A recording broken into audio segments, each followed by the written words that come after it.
चलिए, तो मुझे क्या करना है, अभी डीएनएस का रिकॉर्ड चेक करना है। डीएनएस कॉन्फ़िगर करने के लिए सबसे पहले ये पता करना पड़ेगा कि मेरे डीएनएस का जो वर्क है, like IP to name, name to IP में ट्रांसलेट करना। तो यहाँ पे सबसे पहले चेक करते हैं NS lookup space domain name. आप जिस डोमेन के साथ में वर्क कर रहे हैं उस डोमेन का। तो अब जैसे मान लो कि मेरे डोमेन का नेम यहाँ पे लोकल सर्वर में आके चेक करते हैं। तो यहाँ पे चेक करेंगे silicon.com के नाम से बना हुआ है। तो यहाँ पे क्या सर्च करेंगे, silicon.com। अब एक बार वेट करते हैं। तो यहाँ पे silicon.com से इसको रिजॉल्व किए तो आपको आईपी एड्रेस प्रोवाइड कर दिया। तो मेरे पास दो एड्रेस यहाँ पे शो कर रहा है, 172.16.0.2 एंड 172.16.0.1।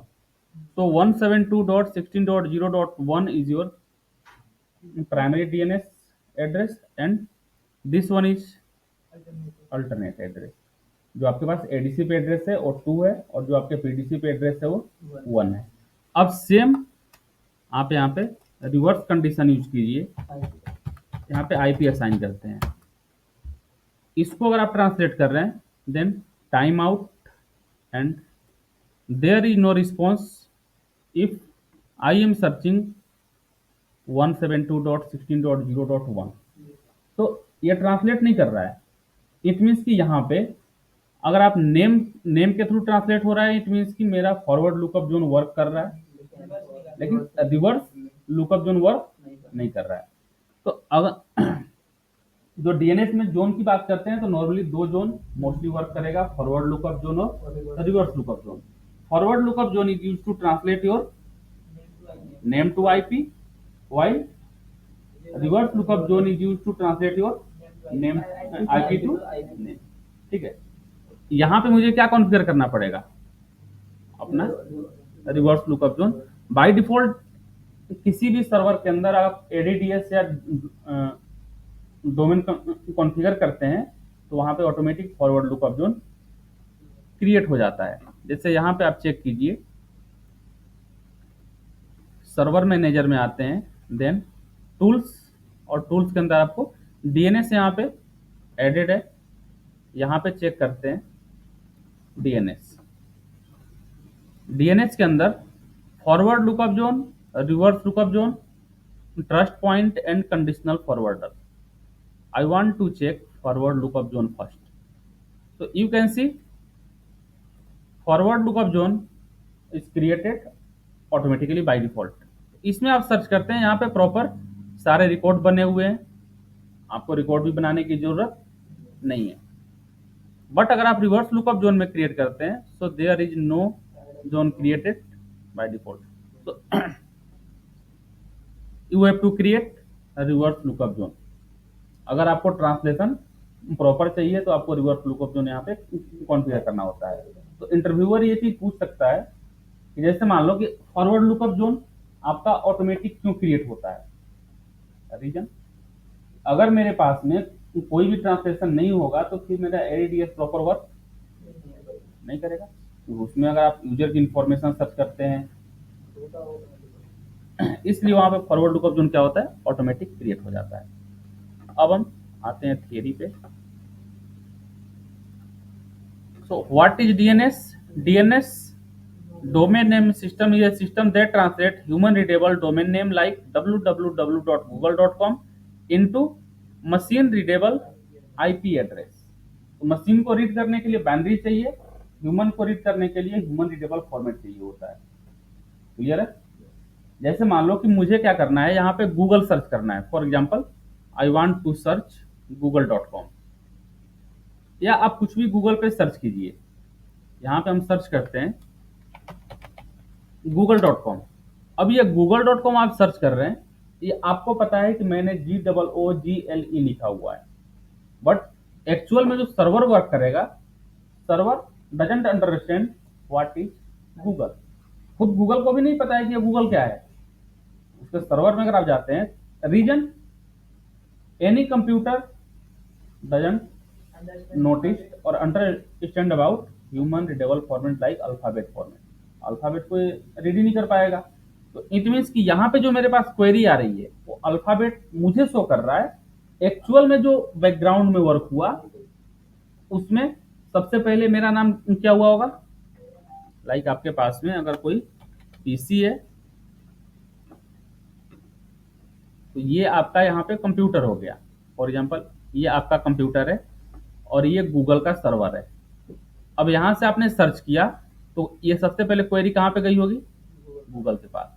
बट आपके सिस्टम का, आपके कंप्यूटर का जो डीएनएस है ये क्या किया होगा, पहले नेम टू आईपी में ये कन्वर्ट किया होगा एंड देन आपकी आईपी यहाँ पे फॉरवर्ड होकर के सर्वर के पास जाती है। देन क्या करेगा, सर्वर उसको चेक करेगा, चेक करने के बाद अथॉरिटेटिव क्वेरी यूज होती है, नेम स्पेस यूज होता है, तो वो बैकग्राउंड का वर्क होता है।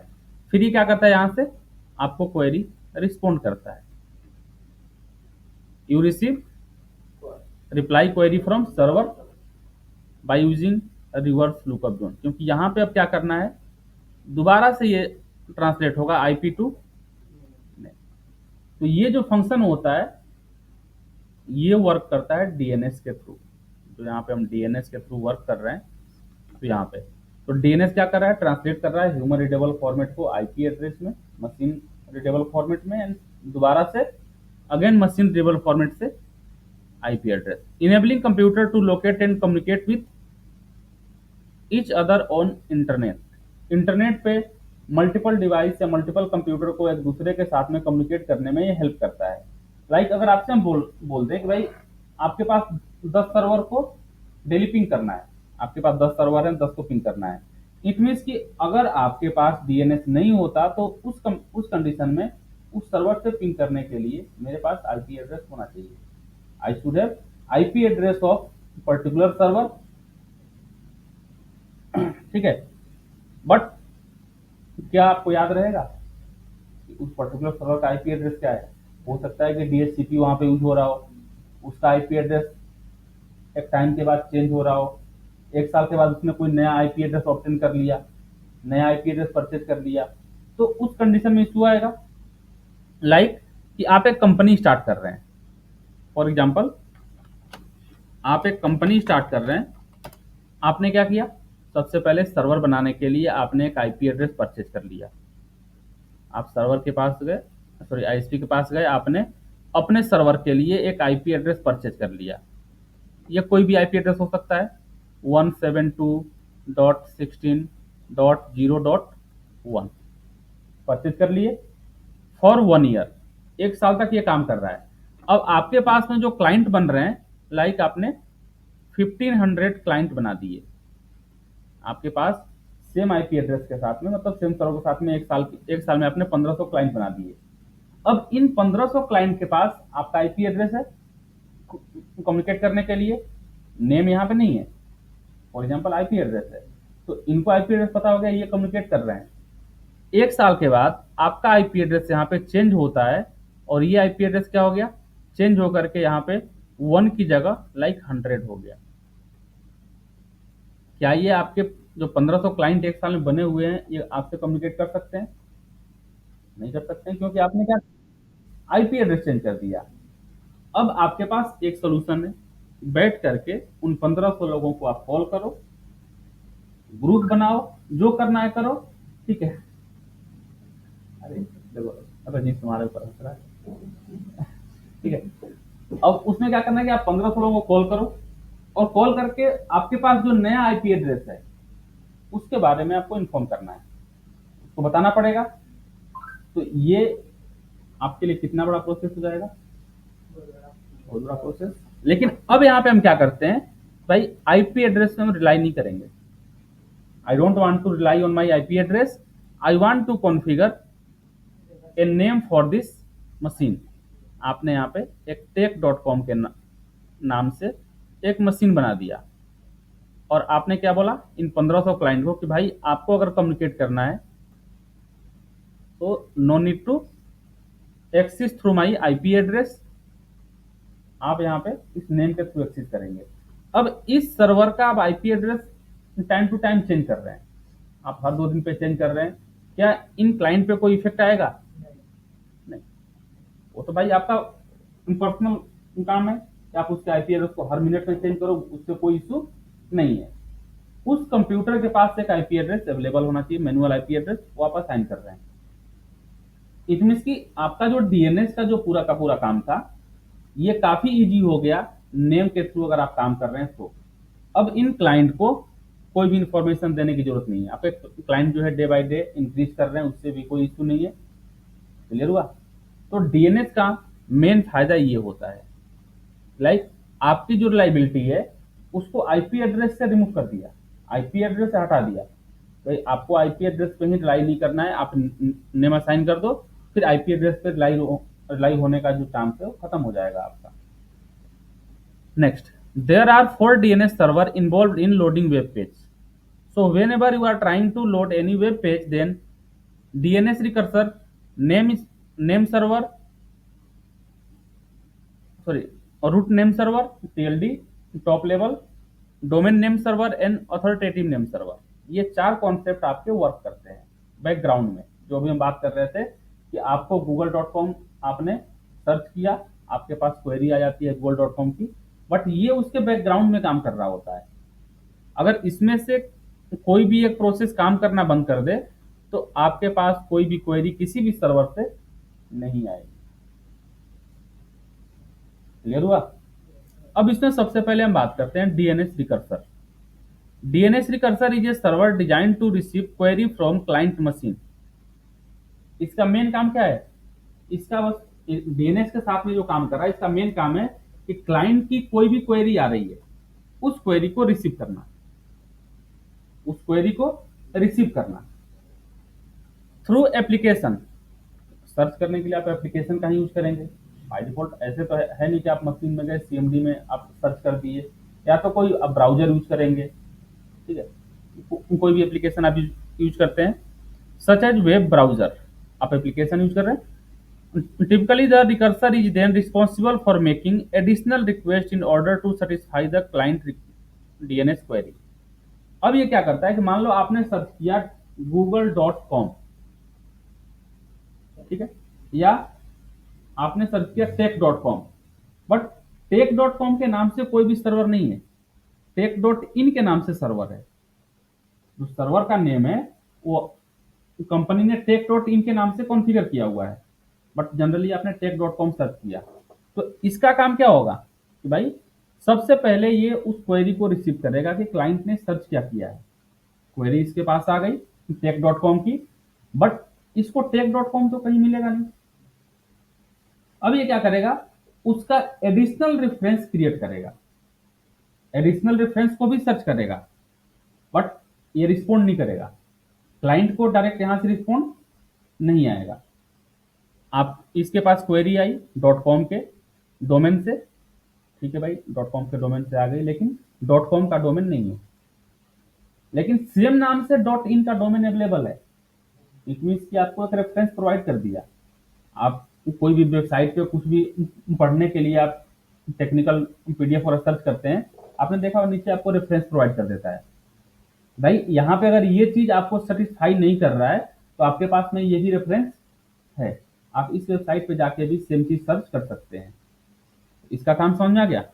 इसका पहला काम होगा कि जो भी क्लाइंट सर्च कर रहा है उस क्लाइंट की क्वेरी को रिसीव करना, रिसीव करके ये चेक करना कि क्या ये क्वेरी अवेलेबल है या नहीं है, जो ये डोमेन नेम सर्च करना चाहता है क्या वो अवेलेबल है या नहीं है। अगर इसको नहीं मिलेगा, if it doesn't find the same query, it will find the reference query और additional query for client। ना सुना गया? फिर ये क्वेरी कहां पे जाएगी? अब इसका काम हो गया, ये क्वेरी को नेक्स्ट फॉरवर्ड कर देगा रूट नेम सर्वर को। ये सेम लाइक काम कैसे कर रहा है कि आपको एक बुक चाहिए, लाइक सर्वर की एक बुक आप सर्च करने गए मार्केट के अंदर, ठीक है, आप दुकान पे गए, आपने क्या बोला, भाई मुझे सर्वर की बुक चाहिए, ठीक है। दुकानदार क्या करता है, भाई ये इस ऑथर की बुक है, ये इस ऑथर की बुक है, ये इस ऑथर की बुक है, मल्टीपल आपको कॉपी प्रोवाइड कर देता है। क्लियर हो गया? इट मीन्स कि आपने उसको क्या बोला था, आपकी क्वेरी जो थी तो इस सर्वर की बुक चाहिए, आपने इंडिविजुअल या प्रॉपर आपने नहीं बोला था। तो सर्वर की बुक उसके पास 8 अलग अलग ऑथर की बुक है, उसने आपको दे दिया। भाई ये मेरे पास 8 बुक है, अब इसमें से जो आपको सही लगे वो आप सिलेक्ट करो, वो मेरा काम नहीं है। सेम लाइक डीएनएस रिकर्सर वही कर रहा है कि आप कुछ और सर्च कर रहे हैं, बट अगर वो चीज़ नहीं मिल रही है तो आपको अलग से रेफरेंस मिल जाता है। दुकान वगैरह पे जाते हैं तो नॉर्मली ऐसा होता है, आपने बोला कि भाई इस ब्रांड का मुझे, लाइक आपको मिल्क खरीदना है, आप बोले कि भाई मुझे अमूल का मिल्क दे दो, मैंने बोला नहीं है, एक काम करो, ये भी मार्केट में सही चल रहा है, इसकी भी क्वालिटी सही है, ये ले लो। तो दुकानदार भी इसकी तरह काम कर रहा है, डीएनएस रिकर्सर की तरह काम कर रहा है, क्योंकि भाई उसको अपना सेल करना है। अगर सेम ब्रांड उसको नहीं मिल रहा है तो दूसरा ब्रांड आपको रेफर कर रहा है।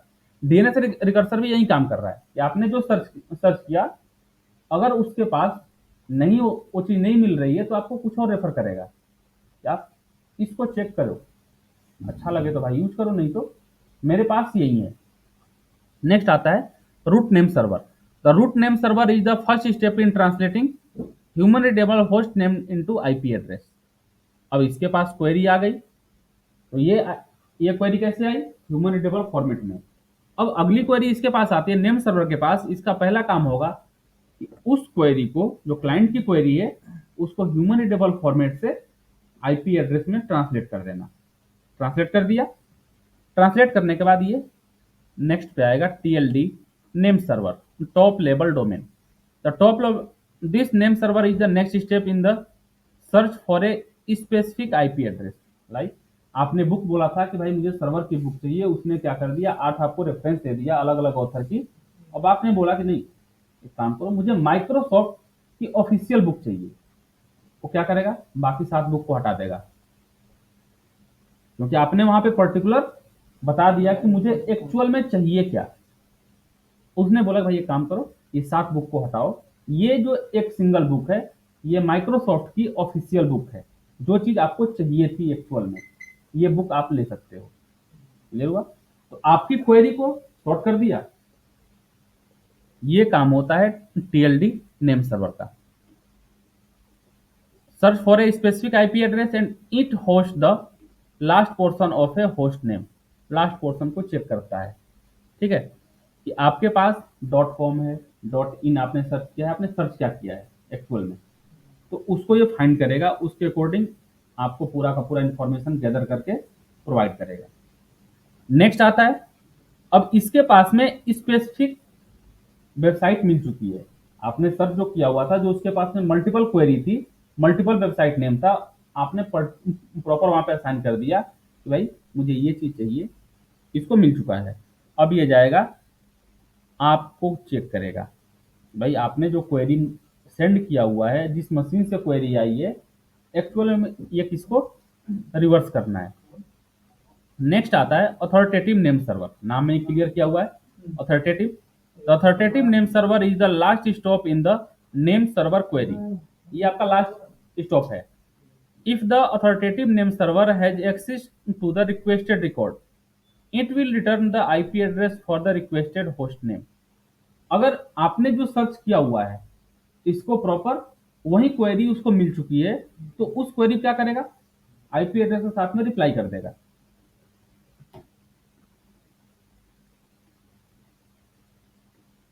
That made the initial request, जो आपने रिक्वेस्ट किया हुआ था उसको वापस कर देगा। बट एक कंडीशन यहाँ पे आती है कि आपने जो क्वेरी सेंड किया, वो क्वेरी अगर उसके पास अवेलेबल नहीं है, आपने गलत क्वेरी सेंड किया हुआ है, लाइक डॉट कॉम, और उसके पास जो एक्चुअल में नेम है डॉट इन के नाम से है, तो क्या करेगा, आपके उसके पास जो बेस्ट रिकॉर्ड आएगा, जो आपके क्वेरी के नियरेस्ट पे जा रहा है, like tech tech dot com और टेक डॉट इन, ये नियरेस्ट क्वेरी है, तो क्या करेगा, टेक डॉट इन का भी आपको रेफरेंस प्रोवाइड कर देगा। टेक डॉट कॉम का मना कर देगा, भाई I don't have any record using tech dot com, but I have an additional reference. वहां पे नीचे वेबसाइट के नीचे बहुत सारा रेफरेंस आ जाता है, फिर आपको सर्च करना होता है, आप करो, नहीं करना है मत करो। ये होता है टोटल डीएनएस के वर्क करने का प्रोसेस। किसी का कोई क्वेश्चन है?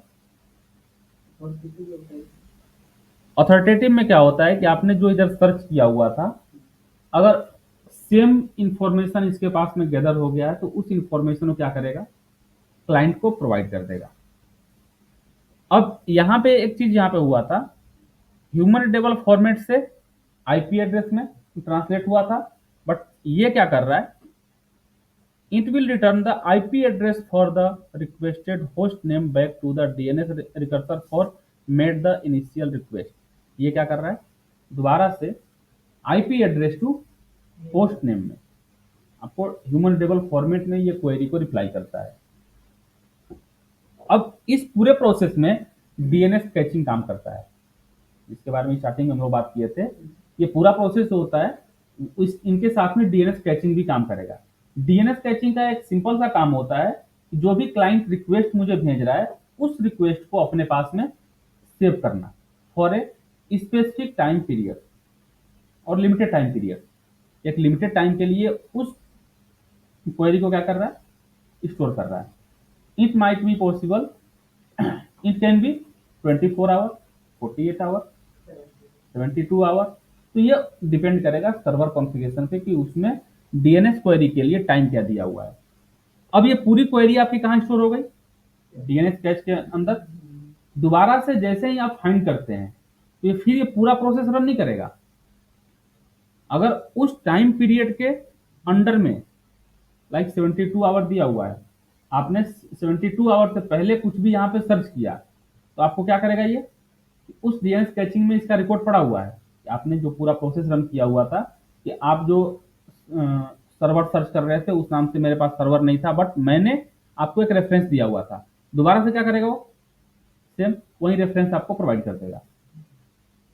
ठीक है, अगर प्रॉपर वर्क किया हुआ है, आपने जो वेबसाइट सर्च किया हुआ है उसी वेबसाइट से आपके पास रिप्लाई मिली है, तो ये पूरा का पूरा प्रोसेस रन कराने में 2 सेकेंड 4 सेकेंड का टाइम ये नहीं लेगा।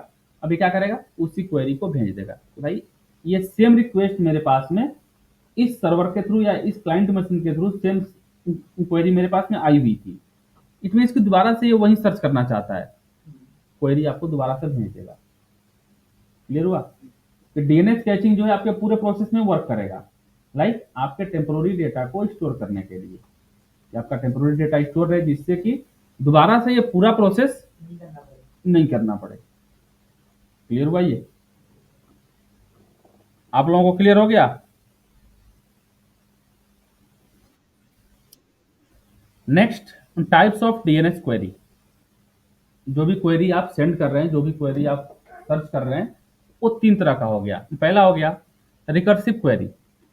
इन this query if the resolver is unable to find the record, जो हम ऊपर बात कर रहे थे कि इस क्वेरी में क्या हो रहा है कि जब आपने कोई भी वेबसाइट को सर्च किया, किसी भी नेम को सर्च किया, लेकिन आपका जो रिजॉल्वर है, रिजॉल्वर डीएनएस ही है, आपका डीएनएस उसको फाइंड करने में अगर असमर्थ है, फाइंड नहीं कर पा रहा है, तो in that case DNS client want the DNS server will respond to the client in any way, like with the requested source record or an error message। भाई क्लाइंट को चाहिए, अब ऐसा नहीं कि 10 मिनट तक वो ऐसे घूम रहे हो। भाई सर्च करके रिप्लाई देना है तो दो, नहीं देना है तो भी वो बताओ, वहां पे कोई ना कोई मैसेज सेंड करो। लाइक मैसेज में भी एरर में आता है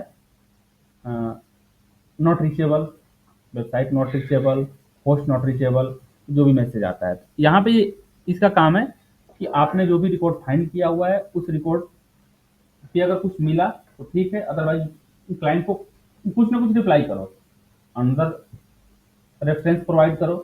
तो अंदर रेफरेंस भी वो प्रोवाइड कर सकता है, या अगर कुछ भी रेफरेंस नहीं मिल रहा है तो उस कंडीशन में क्लाइंट को बता दो कि भाई मेरे पास में इससे रिलेटेड इंफॉर्मेशन नहीं है।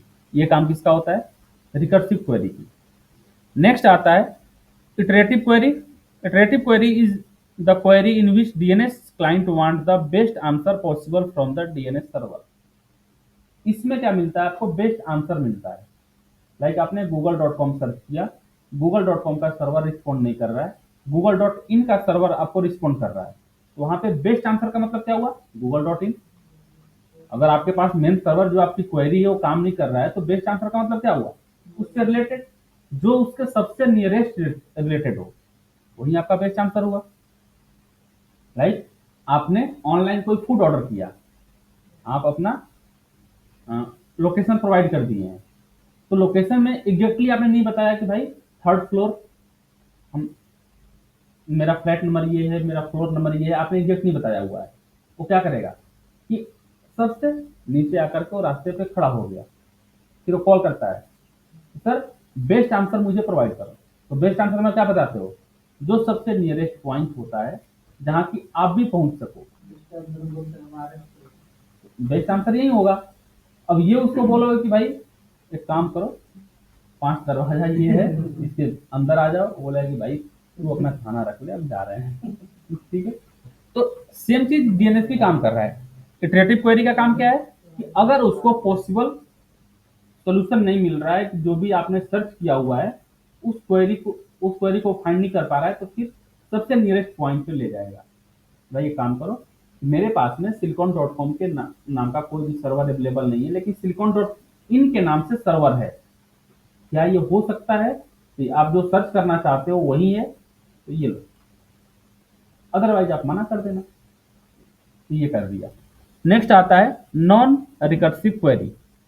सो it works opposite to recursive query, इसका अपोजिट काम करेगा। यहाँ पे non recursive query is the query that appear when a DNS resolver query a DNS server for some record that has access to it because of the record that exists in its cache।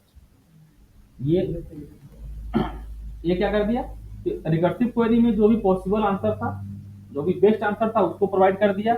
यहाँ पे best answer का मतलब नहीं है, जो भी उसके cache memory में अवेलेबल है वो दे दिए भाई। अगर आपको एक्सेस करना है तो करो, नहीं करना है तो आपकी मर्जी, आप मना कर दो। आप वहां पे आपका सेशन लेयर काम कर रहा है, तो सेशन लेयर का काम क्या होता है, सेशन को टर्मिनेट करने का। आप कर दो टर्मिनेट, मुझे कोई इश्यू नहीं है। लेकिन मेरे पास में बेस्ट आंसर ये था, तो यहाँ पे बेस्ट आंसर ये प्रोवाइड नहीं कर रहा है, यहाँ पे एडिशनल इंफॉर्मेशन प्रोवाइड कर रहा है। Next types of TNS zone. So most common record, sorry most common zone, forward lookup zone and reverse lookup zone. अभी इसके बारे में डिस्कस कर चुके हैं कि फॉरवर्ड लुकअप जोन का काम क्या होता है, host to IP address, like name to IP address. And reverse lookup zone का काम क्या होता है, आईपी एड्रेस टू नेम। अब यहाँ पे अगर आपको ट्रबल शूट करना होता है, so this zone are use to trouble shoot spam filtering and bot detection. Spam को फिल्टर करने के लिए भी इसका यूज होता है, अगर आपको पर्टिकुलर इंफॉर्मेशन चाहिए होता है। अब यहाँ पे कुछ रिकॉर्ड है, some common DNS record like A record and triple and 4 time A record. So both are work for the same purpose, but A record is work for IP version 4 and 4 time A record for IP version 6। अब यहाँ पे क्या इसका काम क्या होता है, the A stands for address and this is the most fundamental type of DNS record। It indicates the IP version 4 for a given domain। आप कोई नेम वहां पे सर्च कर रहे हैं, अगर आपके पास आईपी वर्जन 4 काम कर रहा है तो आपका रिकॉर्ड, आपकी क्वेरी किससे जाएगी, ए रिकॉर्ड से जाएगी। तो ए रिकॉर्ड का काम जो होता है कि जब भी ये उसको ट्रांसलेट करने के कंडीशन पे आता है कि आपके नेम को आईपी एड्रेस में, सॉरी आईपी एड्रेस को नेम में हम ट्रांसलेट कर रहे हैं, तो वहां पे अगर आपके पास आईपी वर्जन 4 है तो वहां पे ए रिकॉर्ड काम करेगा। अगर आपके पास आईपी वर्जन 6 है तो वहां पे 4 टाइम ए रिकॉर्ड काम करेगा। क्लियर हुआ। इसका रीजन क्या है, ये कोई बता सकता है, यहाँ पे ए रिकॉर्ड और 4 टाइम ए रिकॉर्ड यहाँ पे क्यों दिया हुआ है। अगर आईपी वर्जन 6 का काम कर रहा है तो यहाँ पे 4 टाइम ए क्यों दे रहा है, समझ आया? एक हेक्साडेसिमल के वैल्यू में 4 बाइनरी वैल्यू होता है, एक हेक्साडेसिमल में 4 बाइनरी होता है। ठीक है, बाइनरी किसके साथ काम कर रहा है, 4 के साथ। हेक्साडेसिमल किसका काम कर रहा है, 6 के साथ काम कर रहा है। ये रीजन होता है कि यहाँ पे ए और 4 टाइम ए रिकॉर्ड दिया हुआ है, बाकी सारा प्रोसेस जो होता है सेम होता है। नेक्स्ट आता है एक canonical name, CNAME record, point from an alias domain to a canonical name. Normally क्या होता है, कैनोनिकल नेम का मतलब ये हुआ कि आपने अपना सर्वर बनाया silicon.com के नाम से, बट आप उसके साथ ये चाहते हो कि कोई silicon.in के नाम से भी सर्च करे तो उसकी भी क्वेरी मेरे पास आनी चाहिए। आपने उसको क्या कर दिया, एक कैनोनिकल नेम प्रोवाइड कर दिया, लाइक एक एक्स्ट्रा नेम प्रोवाइड कर दिए, लाइक शैडो कॉपी, उसी का एक शैडो कॉपी आपने बना दिया। तो उससे फायदा क्या होता है कि आपके पास में मल्टीपल रिसोर्स हो जाते हैं क्वेरी को रिस्पॉन्ड करने के लिए, कि कोई क्लाइंट किसी और नाम से भी सर्च कर रहा है तो उसके पास भी क्वेरी जानी चाहिए। जैसे आप गूगल डालते हो, ओनली गूगल, तो भी आपके पास क्वेरी आती है। www.google.com आप असाइन करते हैं तो भी क्वेरी आ रही है, google.com असाइन कर रहे हैं तो भी क्वेरी आ रही है। ठीक है, आप उसमें कुछ मिस्टेक करके देखना, आप पूरा GOOGLE नहीं लिख रहे हैं तो भी आपको गूगल क्वेरी प्रोवाइड करेगा, स्पेलिंग मिस्टेक पे भी करेगा। बट स्पेलिंग मिस्टेक वाले को कैनोनिकल नेम नहीं बोलते हैं, एक्चुअल में जो कैनोनिकल नेम होगा गूगल, google.com, google.in, google.edu, ये सारे क्या है उसके अलग अलग नेम हो गए। ये रिकॉर्ड होता है। अब इसका काम क्या होता है, the CNAME record is use in lies of, ये लाइज दिया हुआ है, of an A record when a domain और sub domain is an alias of another domain.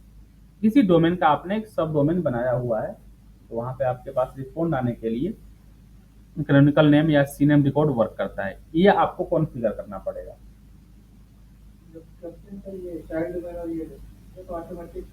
उसमें उसमें ऑटोमेटिक आ जाता है, कैनोनिकल नेम उसमें ऐड हो जाता है क्योंकि वहां पे ये वर्क कर रहा होता है। इसीलिए जब भी आप एडीडीएस के साथ में डीएनएस को ऐड करना जरूरी होता है। जब आप कोई भी ट्रस्ट रिलेशनशिप बना रहे हैं तो आपके पास एडीडीएस के साथ में डीएनएस होना चाहिए, बिकॉज ऑफ दैट। नेक्स्ट हो गया MX record. MX stand for mail exchange, तो नाम से ही क्लियर हो रहा है, record direct email to a mail server. The MX record indicate how email message should be routed in accordance with the simple mail transfer protocol। SMTP के साथ में कैसे काम कर रहा है। अगर मान लो कोई मेल के थ्रू आपको एक्सेस कर रहा है या आपके पास मेल सर्वर अवेलेबल है तो वहां पे आप एमएक्स रिकॉर्ड बनाएंगे। बट अगर आपके पास मेल से रिलेटेड कोई काम सर्वर पर नहीं हो रहा है तो फिर एमएक्स रिकॉर्ड बनाने की जरूरत नहीं। NS stands for name server and the name server record indicate which DNS server is authoritative for that domain। जो हम बात कर रहे थे अथॉरिटेटिव नेम सर्वर का, तो वहां पे वही काम यहाँ पे है कि आपको नेम सर्वर रिकॉर्ड आपको बनाना है तो आप बना सकते हो। ठीक, अगर आपने आपने डीएनएस प्रॉपर कॉन्फ़िगर नहीं किया हुआ है तो। नेक्स्ट द डीएनएस, नेक्स्ट आ गया PTR record. PTR stand for pointer record, provide the domain name associated with an IP address. A DNS PTR record is exactly the opposite of A record। A record का काम क्या था, name to IP में point करना। PTR record का काम क्या हुआ, आईपी टू नेम में। लाइक आप कोई आईपी के थ्रू कुछ भी सर्च कर रहे हैं वो उस नेम पे ले जाएगा। जैसे फॉर एग्जांपल कि आप यहाँ पे सर्च कर रहे हैं 192.168.1.1, यहाँ पे देखिए आपको क्वेरी मिल रहा है कि नहीं मिल रहा है, इसको आप चेक कीजिए। नेक्स्ट क्वेरी रन कराते हैं 192.168.29.1।